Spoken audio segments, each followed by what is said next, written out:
अच्छा देखो सच्ची बात ये है कि जब आप ग्रो कर रहे होते हैं, आप छोटे होते हैं, फिर टीनेज में आते हैं, फिर आप प्रोफेशनल लाइफ में आते हैं, तो आप बहुत सारी चीज़ों से सीखते हैं। बिल्कुल बिल्कुल। और बड़े धक्के लगते हैं आपको, चाहे आप किसी भी घर से ताल्लुक़ रखते हैं, जब तक आपको धक्के ना लगे ना तो आप ग्रो नहीं करते। आप 100%। हाँ, ऐसे ही है। आज आप लोगों ने अपने धोखे बताए हैं, आपको किसने धोखा दिया, कैसे धोखा खाया। जिंदगी अभी तक धोखे मिल रहे हैं हाँ, और मिलते रहेंगे यार, कब्र तक मिलते हाँ, रहेंगे। कब्र तक ये कब्र चीजें तक ना चलती मिले हाँ। प्लीज। यार है ऐसा, अलग अलग चीजों में मिलते रहते हैं, आपको खुद कुछ पता नहीं होता, कभी कभार यकीन भी नहीं आता, बच्चे माँ बाप को धोखा दे देते हैं। एग्जैक्टली मतलब छोटी छोटी चीजें होती हैं जो हम इग्नोर कर देते हैं, लेकिन हमें पता नहीं होता कि ये हमारे साथ हमें एक्चुअली पता सब होता है, हाँ, कि स्कैम हो रहा है, लेकिन वो इग्नोर कर देते हैं। हाँ, अभी देखो ना, कभी मैं कभी तुम में, वो जो अदील ने अपने माँ बाप को उनका घर जमा पूंजी बेच कर धोखा दिया, तो ये सारे ड्रामे एक्चुअल कहानियों से अडॉप्टेड होते हैं। बिल्कुल।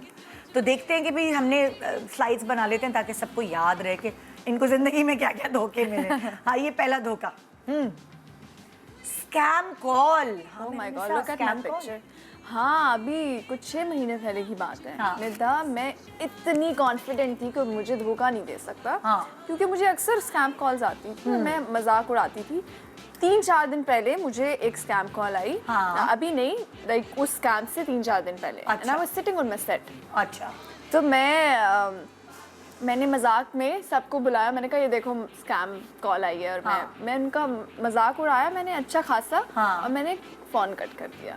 Then I went back to Lahore. हाँ। मैं अपने रूम में बैठी हुई हूँ और मुझे एक अननोन नंबर से कॉल आती है। हाँ। और मुझे कहते हैं कि हम आपकी बैंक ब्रांच से बोल रहे हैं, अभी हाँ। आपको जो आपका बैंक है उसके प्रोफेशनल जो उनका जो नंबर होता है उस नंबर से आपको कॉल आएगी। आपकी सिक्योरिटी के बेस पे, लाइक आपको कुछ आपको एक मेथड है, वो आपको सिक्योर खुद से अपना अकाउंट करना होगा। हम आपसे कुछ नहीं मांगेंगे, आपसे कोई कोड नहीं बताना, आपको कुछ नहीं बताना। मैंने कहा अच्छा ठीक है, अगर मुझे खुद ही करना है तो ठीक है। मुझे कॉल आती है उसी नंबर से जिस पे मैं अक्सर हेल्पलाइन पे कॉल करती थी। हाँ। मैंने कॉल उठाई। हाँ। और वो खैर 3-2.5 घंटे की कॉल थी। लिटरली मेरी मामा रूम में आई और मामा मुझसे पूछ रही थी कि बेटा उठ गई हो तो आपने नाश्ता क्या करना है। मैंने कहा मामा जो देंगी आप कर लूँगी। अब वो पीछे से उसकी आवाज़ आई कि आपको मैडम, हमारे साथ आपको पता है FBR और पता नहीं कौन कौन से इदारे कनेक्टेड हैं इस कॉल में, आपको किसी से बात करने की इजाज़त नहीं है। आई वाज लाइक क्यों?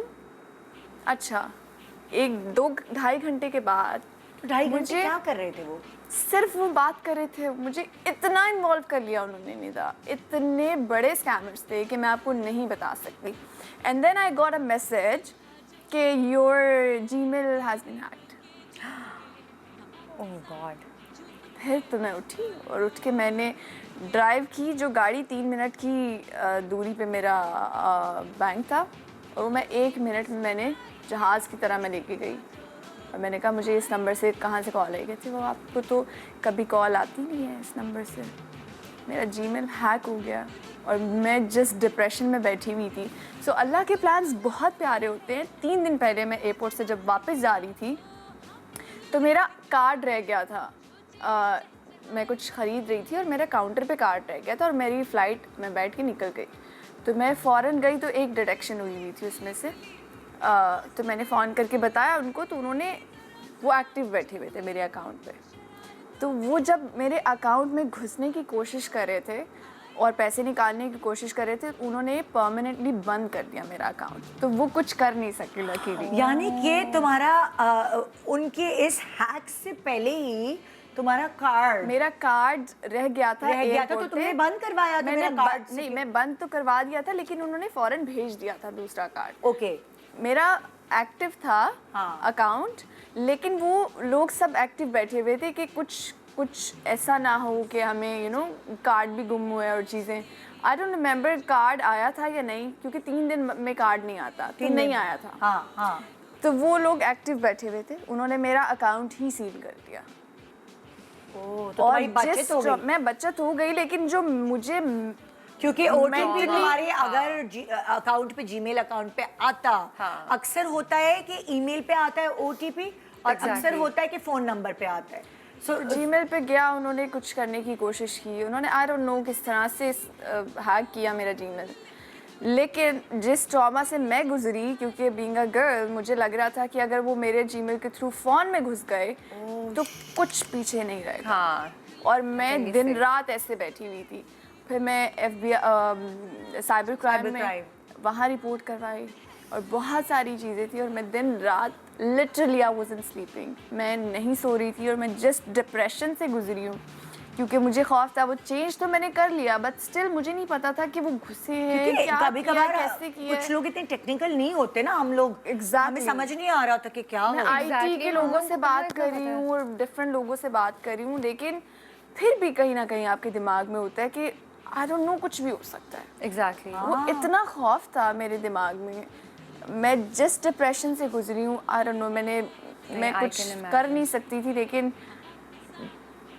बस सब अल्लाह ताला पे छोड़ा और उनको हिदायत और बचत की। हो मैंने गई, अल्लाह का बचत हो गई फाइनेंशियली, लेकिन मेंटली मेरी बचत नहीं हुई थी। हाँ, ये मतलब ये ज्यादा बड़ी Torture हुई, तकलीफ और ज्यादा बड़ी पैसे चले जाते फिर भी खैर थी, लेकिन जो टॉर्चर में हुई हाँ ना, कि मेरी सारी प्राइवेट चीजें हैं और वो अगर जीमेल उनके पास है तो सब कुछ उनको मिल सकता है। इंस्टाग्राम, आपका जीमेल, आपका फेसबुक, चीज़, आपका हर चीज़ आपका connected है व्हाट्सएप आपकी में भी Gmail घुस पे। सकते हैं हाँ। वो कुछ भी कर सकते कुछ भी कर हैं। सकते हैं।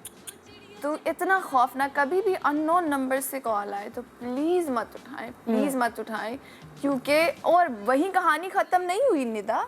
और फिर जब मैंने अपना जीमेल चेंज कर लिया तो मेरे ही नंबर पे मुझे कॉल जा रही थी।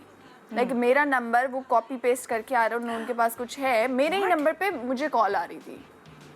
तो वो मेरे नंबर से और भी लोगों को कॉल करते होंगे। हाँ, तो oh वो my God, ये तो बहुत हाँ, बहुत that's अजीब। extreme. अभी कुछ दिनों पहले ही, लाइक 1-2 हफ्ते पहले मेरे साथ ऐसा हुआ। मैं 2 साल पहले यूके गई थी, तो यासिर ने गाड़ी वाड़ी चलाई थी और हमने कहीं पार्किंग के, या पता नहीं हमने रेंट कार ली थी, हमने कहीं पार्किंग या कोई ऐसी गड़बड़ की थी कि होटल के बाहर हमने गाड़ी थोड़ी ज़्यादा खड़ी रखी थी। उन्होंने पार्किंग के पैसे जो है वो हमें लगा के भेज दी है टिकट ना, दे दी, उनके पास हमारा क्रेडिट कार्ड था। तो उस वक्त वो कट गए। 2 साल बाद मुझे ईमेल आती है उसी कंपनी से कि आपके वो जो पैसे, याद है वो जो आपको टिकट मिला था, तो वो अब 2 साल बाद, अच्छा वो गलती हमसे यूके में हुई थी, और मुझे जो अब आ रही है ईमेल वो आ रही है कि आप यूरोज में पे करें। तो मुझे समझ नहीं आया, मैंने कहा 2 साल बाद इनको कहाँ से ये ध्यान आ रहा है, और वो तो पैसे कट गए थे क्रेडिट कार्ड से, तो ये मुझसे दोबारा से और अकाउंट डिटेल्स भेजी कि इसमें ये यूरो सबमिट करवाएं।